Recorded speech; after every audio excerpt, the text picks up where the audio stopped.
Le 9 et 10 juillet au parc Jean-Drapeau et plus précisément au bassin olympique se tenait le Montréal Challenge, compétition de bateau dragon.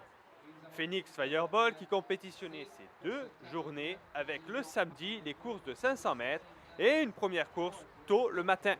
Première course pour l'équipe Fireball qui s'est déroulée il y a maintenant une petite demi-heure. C'est bien ça, Martine? Oui, exactement. C'était notre éliminatoire, donc notre premier 500 mètres de la journée. Parfait. Alors, qu'est-ce que tu peux nous dire sur cette course? Est-ce que ça s'est bien passé pour vous? Oui, ça s'est super bien passé. On a eu un super bon start. On a eu des petits problèmes au niveau là, du 2/3 de la course. Par contre, on a fini en lion. On a fait un super bon finish, puis on est arrivé 3e sur cette vague-là. Et Phoenix Fireball prend le temps de se reposer, sans trop se refroidir, pendant que les autres équipes sont sur l'eau. Et ça y est, c'est le moment de repartir et direction la zone d'embarquement, sans oublier le coach et barreur de l'équipe, Nicolas. Petit échauffement rapide, les pagayeurs commencent à se concentrer car c'est bientôt le moment du départ.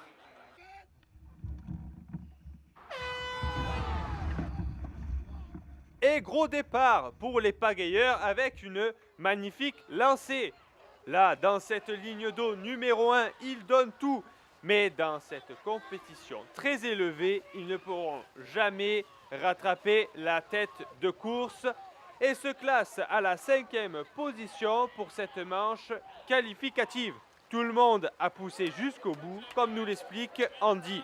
Un très bon départ pour cette course qu'on a pu voir. Oui, un très très bon départ. On a senti la connexion, on a sorti des docks en même temps que tout le monde. C'est ça qu'on voulait, c'est ça que Nick, notre coach, nous a demandé. Puis on a exécuté ça à la perfection. Et le sentiment de fierté est bien là pour ce gros challenge.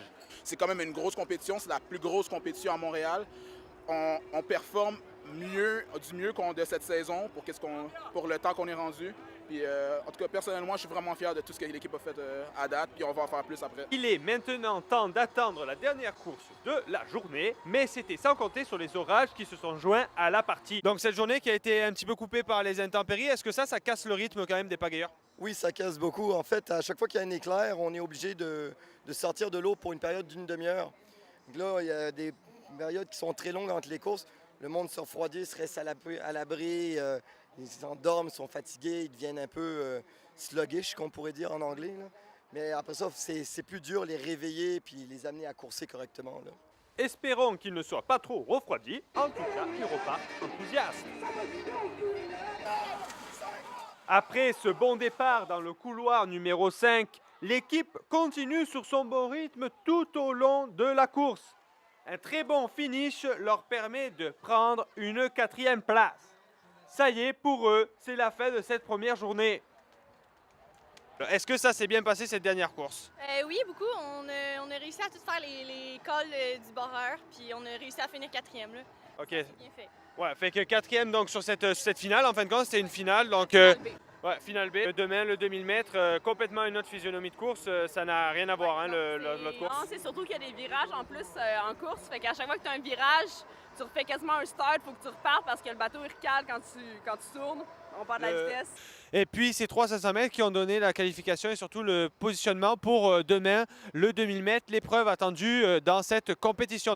De retour en ce dimanche au bassin olympique, en cette 2e journée, les pagayeurs sur les traces de John Wood, médaillés olympiques, commencent leur journée avec une course finale étudiante en 500 mètres. On embarque rapidement dans le bateau, on décroche le navire, on s'encourage et c'est parti! Le bateau Fireball restera en tête tout au long de la course. Malheureusement, il se fera rattraper 100 mètres avant la fin. Mais grâce à un finish explosif, il remporte la médaille d'argent. Il faut maintenant se préparer pour le 2000 mètres à venir. La même philosophie, c'est-à-dire on regarde que le bateau puis on lâche pas pendant le 2000 mètres? Oui, pendant le 2000 mètres, en fait, c'est pas un 2000 mètres qu'on fait, c'est des 500 mètres. Donc, on regarde dans le bateau, on fait ce qu'on a à faire, on donne notre maximum, puis on écoute le coach. Et c'est parti pour ces départs arrêtés. Fireball qui se lance dans la course. On rappelle que la compétition est active au sein du club puisqu'il compétitionne contre Phoenix Evolution, l'équipe des diplômés. On rappelle que les virages sont extrêmement importants lors de cette course et les pagayeurs restent concentrés et donnent tout pendant ces tours de bassin. Fireball finit à la 10e position et bat le bateau Evolution.